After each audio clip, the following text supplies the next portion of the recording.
Hello, traders. FX Pip Collector here. Today is Monday, March 24th, and this is my analysis for the US dollar Swiss. If you haven't done so already, definitely do check out my free Discord trading community, linked down here in the corner at the end of the video. Don't forget to take a look at my website, fxpipcollector.com, if you'd like to gain access to all these benefits listed below and more. So anyways, we did get a little bit of a three-way pattern up. We got one up, we got two, three down, and then we got one up. Definitely looks like it's trying to respect to 78%. If it does break and hold below this structure, then I definitely would continue to be bearish. We have to keep in mind that the daily time frame trend is definitely down. Unless we go up and break this structure right here, we have to keep in mind that this could be a lower high.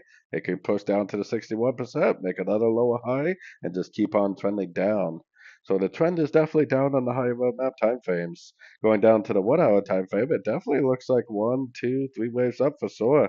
Definitely a nice Fibonacci bounce. If it breaks this low, then that should confirm that that really is the end of the correction and it should continue the downtrend.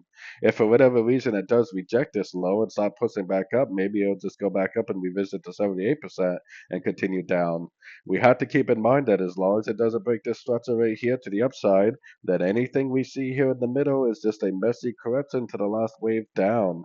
And as long as it doesn't break this high, we should still primarily be focused on shorts in a downtrend because the trend is your friend, and the much higher time frames are definitely still in a downtrend.